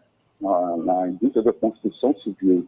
Muitas pessoas são encontradas sem registro, ficam morando, às vezes, no local de trabalho, local insalubre. Então, ocorre bastante situações, não somente na construção civil, não. No comércio também nós já encontramos esta situação. Dados estatísticos eu não tenho no momento, mas posso afirmar que é uma situação crescente também no nosso estado. Eu ia justamente perguntar sobre isso. Além da construção civil, quais são os outros setores onde vocês mais observam esse tipo de irregularidade? Comércio, pequenas indústrias, na atividade agrícola. Onde é que vocês encontram mais casos dessa natureza? É muito comum nós encontrarmos essa situação realmente onde há assim, plantações de algumas culturas, né? Por exemplo, em Campos, até pouco tempo, havia situações bem claras e combatidas pelo próprio Ministério do Trabalho, à época, pelo Ministério Público do Trabalho, mas, por exemplo, nós já encontramos situações parecidas em Bom Jardim, né, onde há a plantação de café, em Cantagalo, e em outras regiões, mas as regiões onde há cultivo, né, de alguma cultura, é muito propícia a nós encontrarmos isso. Todavia, como acontece também em São Paulo, onde grandes empresas possuem assim, ramificações de manufaturas, alguma coisa parecida, existe também, infelizmente, esse tipo de exploração do trabalhador. É uma situação realmente que a gente jamais poderia imaginar, em pleno 2020, termos esse tipo de discussão. Eu te pergunto o seguinte, a gente teve aí recentemente a flexibilização aí da legislação trabalhista, a retirada de direitos também, e junto com isso o golpe na Previdência Social Pública. Você acha que essas mudanças legais que nós tivemos acabam por favorecer, incentivar esse tipo de irregularidade, como o trabalho análogo ao da escravidão? Porque nós temos também um presidente da República que adora falar algumas coisas que claramente incentivam a ilegalidade, como, por exemplo, essa história de desmatamento, aproveitamento econômico de áreas preservadas, inclusive áreas dos índios, terras demarcadas. Eles querem, inclusive, avançar lá, não só com atividade agropecuária, como atividade de mineração. Você acha que essas mudanças legais acabam favorecendo aí essa deformação do trabalho análogo ao da escravidão? Com certeza, Paulo. O que acontece é o seguinte, os trabalhadores, juntamente com os sindicatos, seus representantes, conseguiram, a longa data, construir assim, um conjunto de direitos que foram discutidos com a sociedade e eles não vieram assim da noite para o dia, né?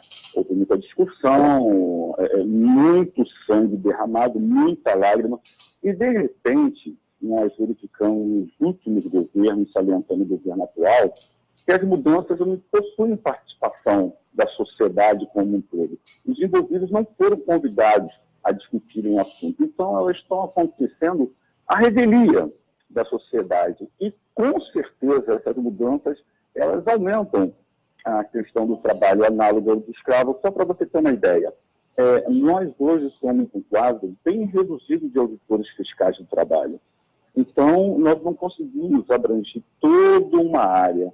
Então, a simples ausência de concurso público permite que as irregularidades cresçam, e sem falar que realmente essas mudanças legislativas, como, por exemplo, flexibilização da jornada de trabalho, flexibilização até mesmo da questão salarial, agora houve uma mudança com relação à marcação de pontos, tudo isso vem na contramão da história onde os trabalhadores conseguiram conquistar esse direito. E você falou algo que eu preciso salientar aqui, e infelizmente está acontecendo. O poder público, especificamente o poder executivo, vem trazendo, vem dando informações, declarações que contrariam os interesses da própria fiscalização do trabalho. E essas declarações acabam por incentivar não somente a violência, como também o desrespeito à legislação trabalhista. É grave, porque o discurso que hoje vem do Palácio do Planalto, na verdade, atenta contra a fiscalização do trabalho, a fiscalização do meio ambiente, a fiscalização de questões essenciais à vida, o Carlos Alberto. É muito grave. Eu há pouco conversei com a sua colega, a Rosângela Rassi, lá de Brasília, e ela me falou que vocês hoje são 2.300 auditores fiscais em todo o Brasil. É um número muito pequeno para a dimensão do país. Haviam 9 grupos nacionais especializados no combate ao trabalho análogo à escravidão. Hoje são 4. Aqui no Rio de Janeiro, como é que se encontra esse quadro dos auditores fiscais? Bom, nós temos um número bastante reduzido. Só para você ter uma ideia, eu vou falar da gerência onde eu estou lotado. Eu estou lotado na gerência regional de Cabo Frio, né, no interior do estado, e hoje nós temos um quadro reduzido para fiscalizar na rua.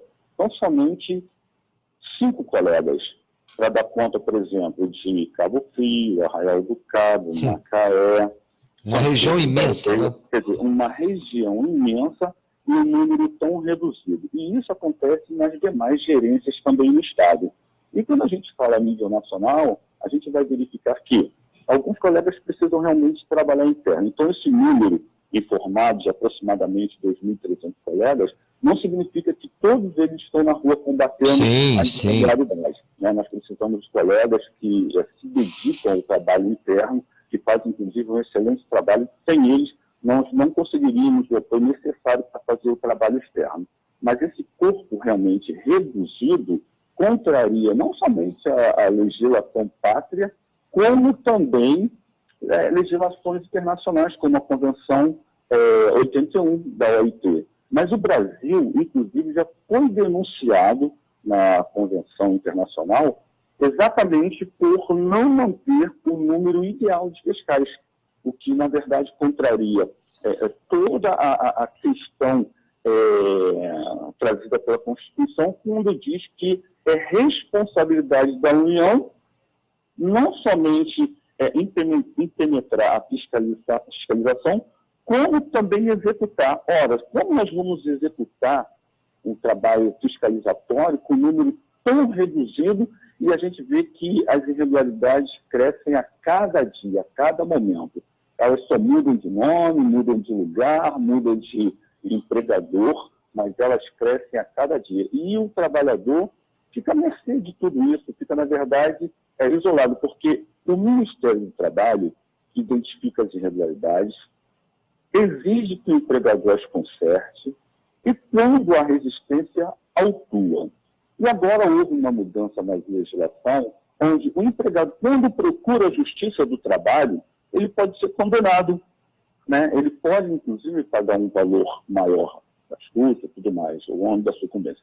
Então, o que nós verificamos é que o trabalhador está cada vez mais desprotegido.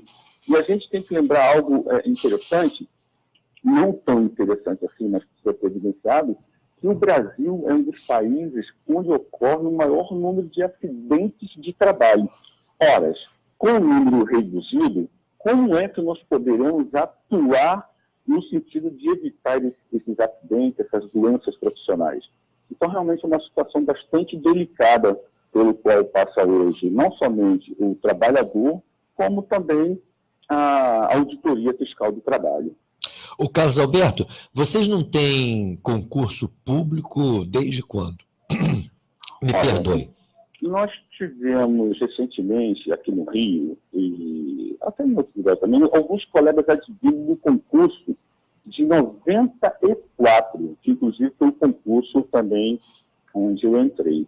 Mas nós temos já um bom tempo sem concurso, e quando houve da última vez, o número de colegas que foram contratados foi um número ínfimo pela necessidade do país. Então, realmente, nós temos um déficit ainda bem grande, e sem falar... O último concurso, eu não entendi, o último concurso foi em 1994? Não.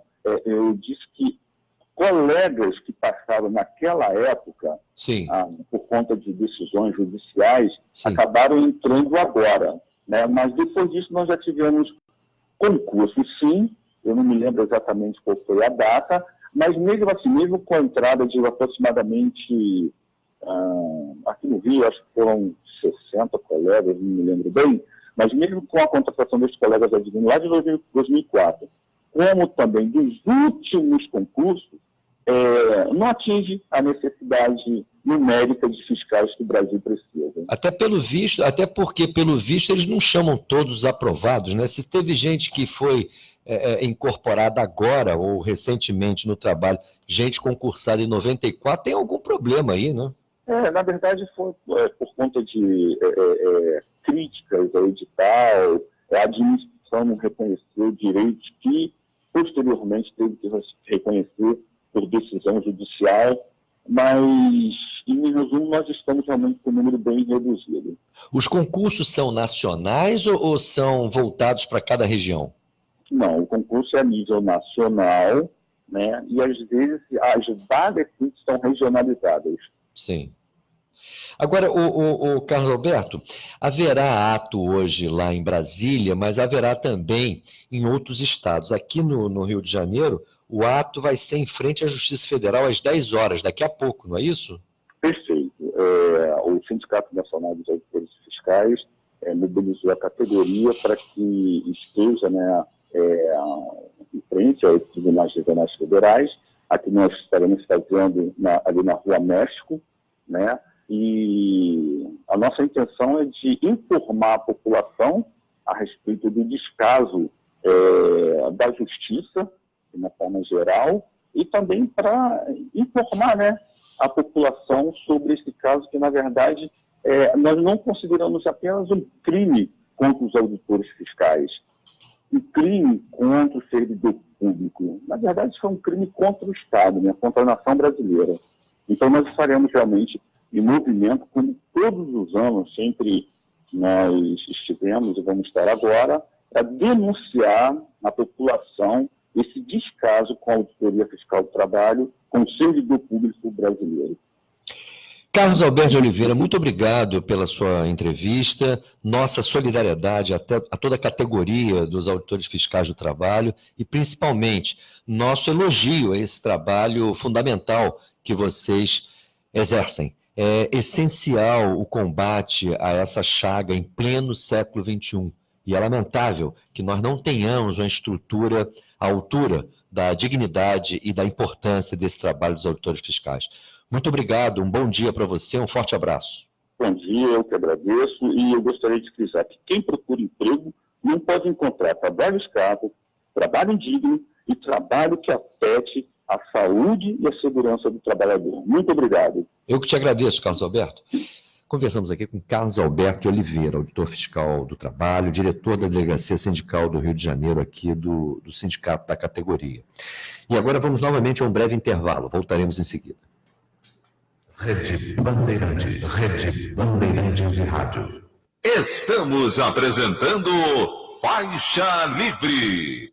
Por um Brasil mais forte, justo e transparente. A sociedade não aceita mais uma administração pública ineficiente e que a corrupção e a ilegalidade fazem parte do dia a dia dos jornais. O Brasil precisa de moralidade e profissionalismo, de servidores públicos éticos e competentes. Precisamos acabar com o clientelismo e a terceirização nos órgãos públicos. Não é justo que o Brasil seja administrado por alguém que não foi eleito e nem fez concurso público. Quem passa num concurso público tem legitimidade e competência para ocupar esse espaço e ajudar a construir um Brasil melhor. São esses brasileiros os responsáveis pela defesa do interesse nacional, fiscalizando os agentes públicos e privados, elaborando políticas públicas e controlando o cumprimento da lei. Não podemos permitir o desmonte das carreiras de Estado em favor de interesses político-partidários. Valorizar o servidor concursado efetivo é preservar as liberdades democráticas e os direitos do cidadão. Movimento Nacional em Defesa do Estado Brasileiro.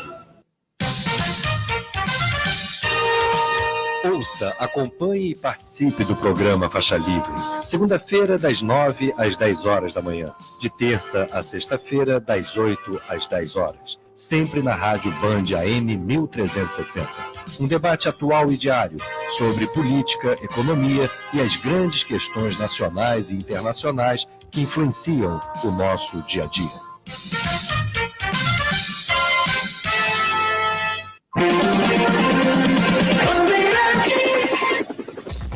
Trânsito. Agora quem parte da Barra da Tijuca em direção à zona sul do Rio já encontra o trânsito mais intenso pela Lagoa Barra, passando rente à Rocinha, mais à frente chegada à Avenida Padre Leão Franca, na Gávea, já com trânsito apresentando maior perda de tempo. Lembrando que a Avenida Niemeyer segue com bloqueios devido à decisão judicial, passando pela orla de Icaraí, Copacabana, em direção a Botafogo, na sequência Aterro do Flamengo. Ótima dica de caminho para você que segue rumo ao centro do Rio. Presonic todo dia. Aqui tem mais economia a semana inteira. Alho quilo, 14,45. Só hoje. Presonic vale super a pena. Felipe Macon para a Rádio Bandeirantes, 1360 AM. Petróleo, eles estão de volta. No Brasil Colônia levaram nosso ouro e agora estão levando nosso petróleo e gás. Voltaram, não para pagar a conta ou pedir desculpas, mas porque agora querem o pré-sal. Portugal com a Petrogal, Espanha com a Repsol, Inglaterra com a BG Group, Holanda e Inglaterra com a Shell. Pelos leilões da ANP, as empresas estrangeiras já detêm metade do nosso petróleo. Reaja, o petróleo tem que ser nosso. Você, ouvinte do programa Faixa Livre, pode ajudar a mantê-lo no ar. Faça sua contribuição diretamente na conta do Banco do Brasil, agência 0183, dígito X, conta corrente número 142426, dígito 2. Esta conta encontra-se em nome da Associação de Engenheiros da Petrobras, a EPET, uma das nossas entidades patrocinadoras, mas seus recursos são exclusivamente utilizados para a manutenção do nosso programa.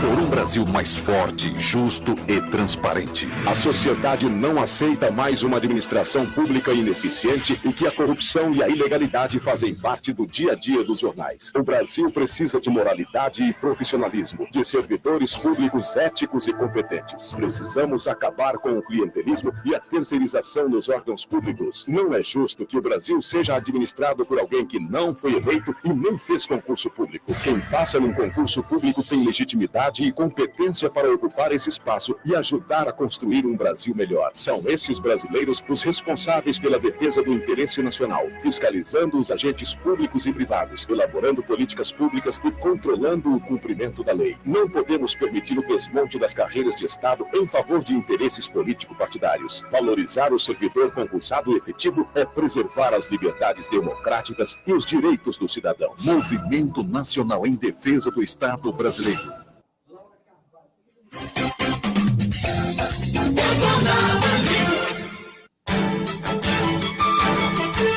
Voltamos a apresentar Faixa Livre. Estamos de volta, ouvintes, com o nosso programa Faixa Livre. O Jorge Pérez aqui se manifesta dizendo o seguinte: Paulo, bom dia. Grande parte das esquerdas só giram em torno do Lula. Acho isso de uma pobreza intelectual e não vejo nenhuma declaração dele, Lula, que sinalize alguma diretriz para o Brasil. Isso é nítido, né? Agora, o problema do Lula aí é a característica da liderança, né? O Lula é uma liderança em conteste nesse campo aí, que era petista, e eu hoje chamo de lulista, porque, convenhamos, o PT atual não tem nada a ver com o PT que nós observamos nos anos 80 e mesmo nos anos 90. Então, é uma questão até de respeito histórico a essa legenda. O que temos hoje é um movimento justamente em torno do Lula, do seu carisma, e falta conteúdo ao Lula. Isso é evidente, falta. Todo mundo chama da genialidade do Lula.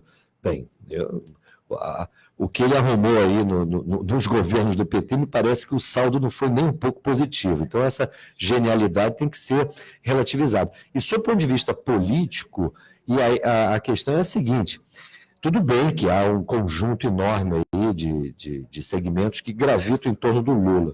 Mas e as outras lideranças? Porque também uma coisa é a gente observar os limites do Lula. O Brasil não tem mais lideranças políticas, né? A Lenira de Caxias, por sua vez, diz o seguinte: Passarinho, a esquerda não se une porque não tem um líder e muitos não querem ficar associados a um partido.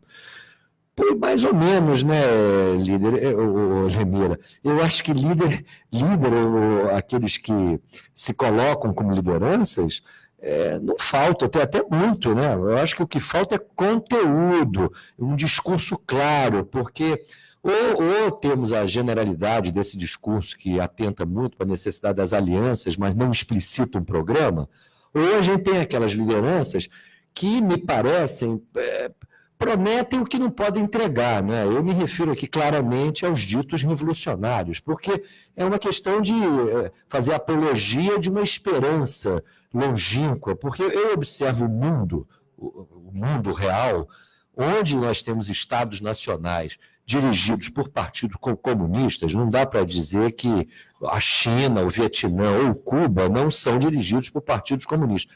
Eu não vejo lá esse movimento de rompimento com o capitalismo internacional. Então, acho que é um voluntarismo apontar como alternativa para o Brasil hoje a dita Revolução Socialista. A gente precisa de uma revolução, sim, mas ela começa pela destruição da herança neoliberal dos anos 90. Eu tenho o pé muito no chão nesse sentido. É necessário claramente reverter a macroeconomia dos bancos e das multinacionais, essa macroeconomia que sustenta a liberalização financeira. O Brasil precisa voltar a ter uma moeda soberana. Esse real é uma moeda refém do dólar. A gente tem que superar isso.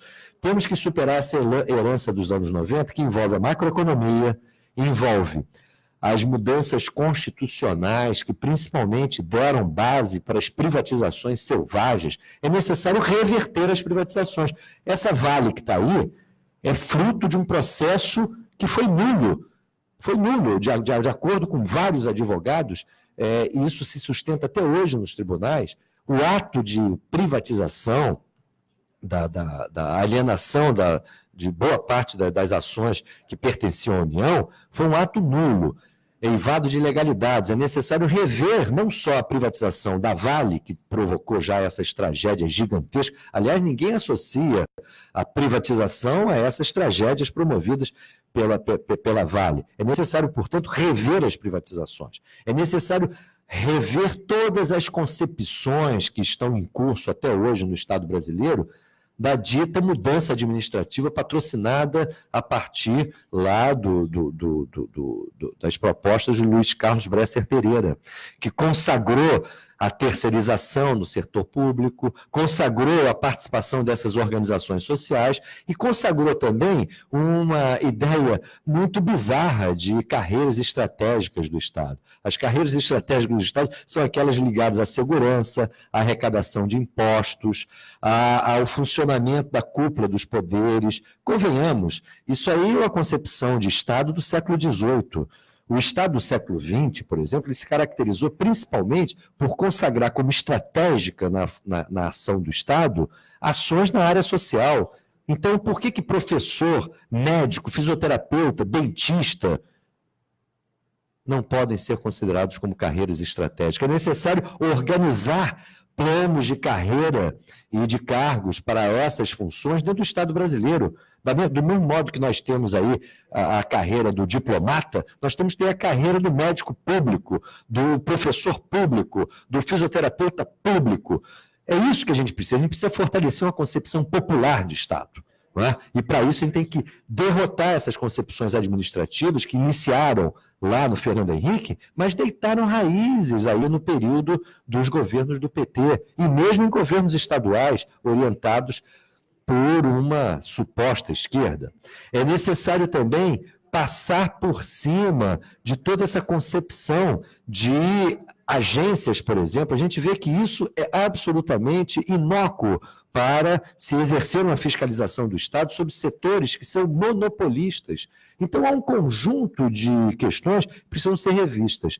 Na saída da época da ditadura, falava-se muito da herança maldita da ditadura, que precisa ser superada. Hoje em dia, o que precisa ser superado é a herança maldita do neoliberalismo. E essa herança está intacta, a herança dos anos 90. E com essas novidades, né? Nós temos uma lei de responsabilidade fiscal que agora ganhou uma consistência maior ainda com essa tal de emenda constitucional 95, que estabelece um teto de gastos para o setor público nas áreas que interessam a população, porque os gastos financeiros estão liberados. A gente precisa acabar com essa mudança na legislação trabalhista que foi feita, que nos faz recuar no tempo, bem como essas mudanças absolutamente irresponsáveis feitas na área da Previdência.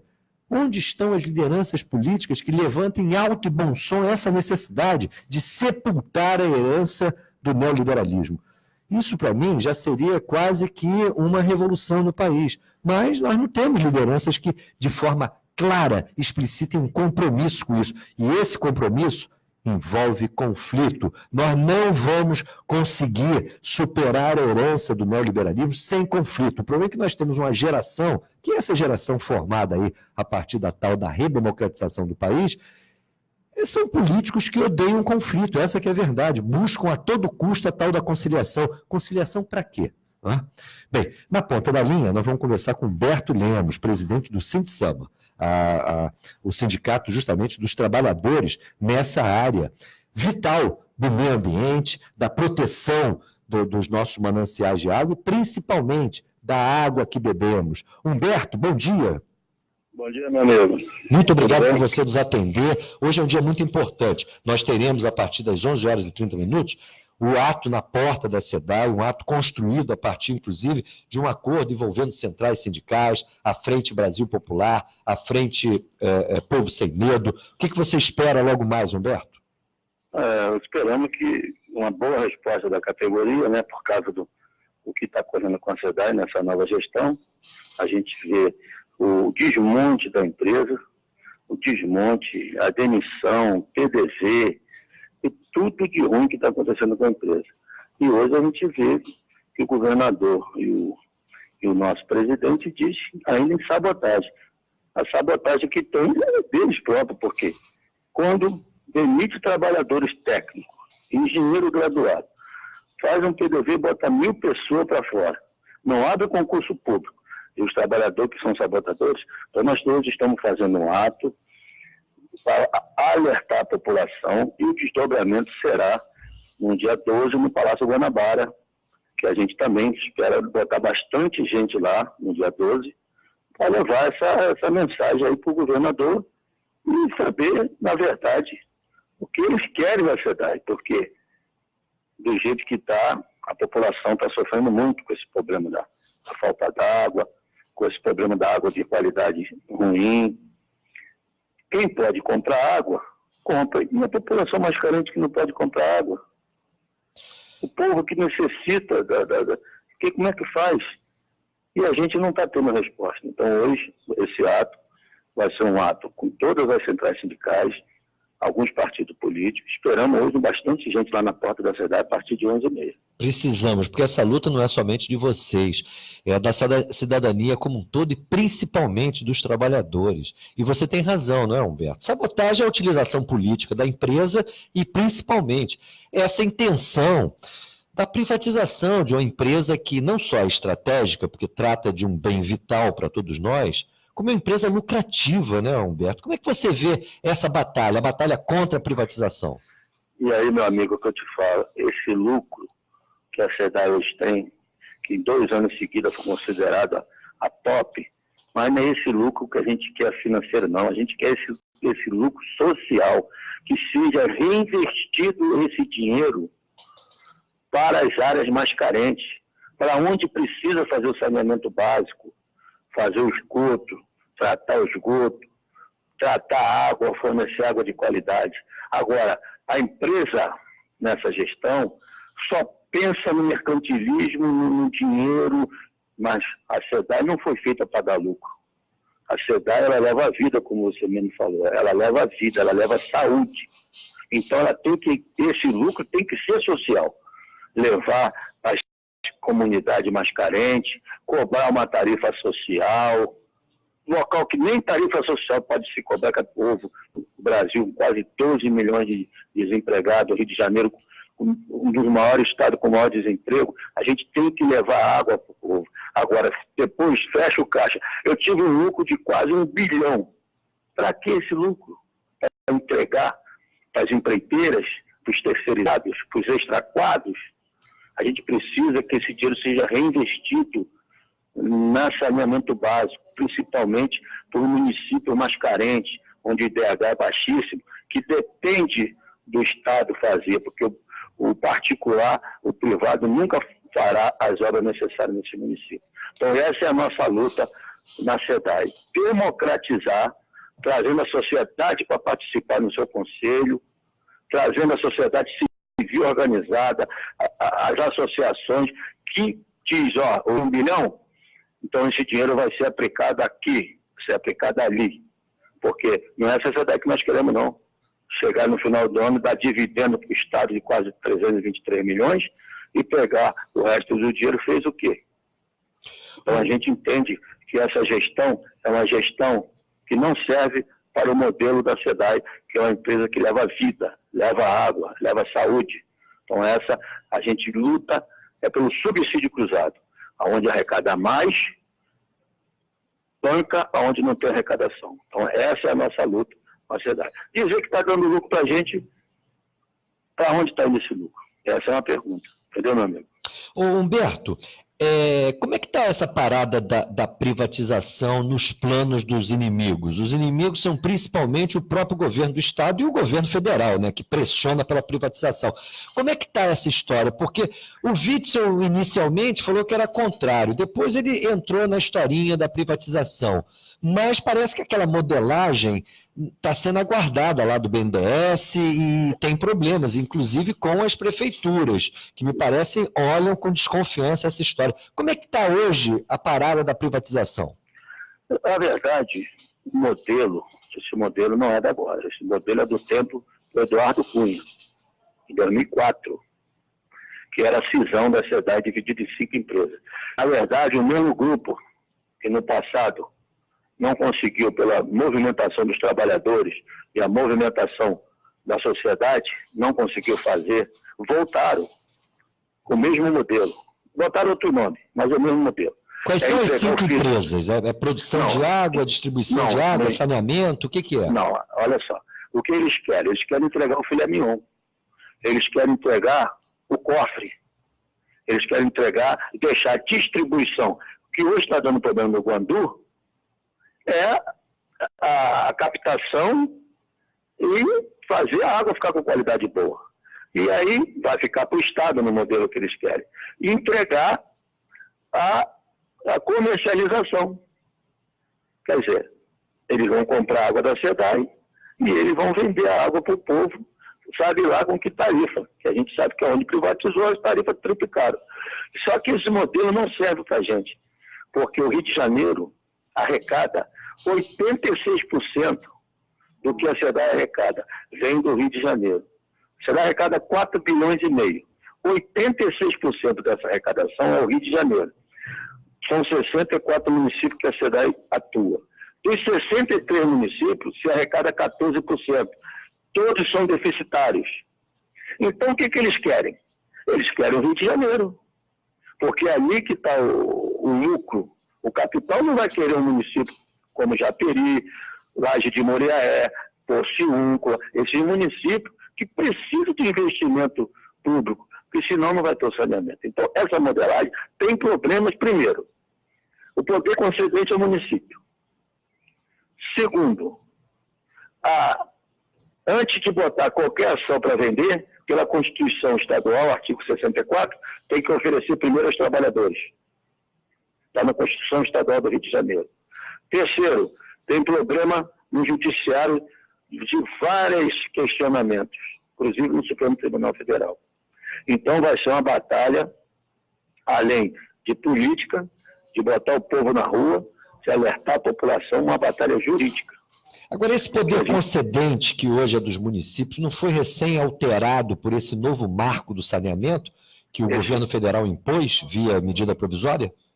Esse marco do novo marco de saneamento passou um projeto de lei na Câmara. Aliás, projeto de lei, não foi medida provisória, né? Não, foi a medida provisória que caiu. Virou projeto de lei, né? Isso, foi duas medidas provisórias do governo Bolsonaro. Todas as duas caducou. Aí o projeto de lei foi aprovado na primeira votação, agora foi para o Senado. Ainda tem batalhas a ser cumpridas lá no Congresso Nacional, a qual nós já estamos fazendo esse trabalho.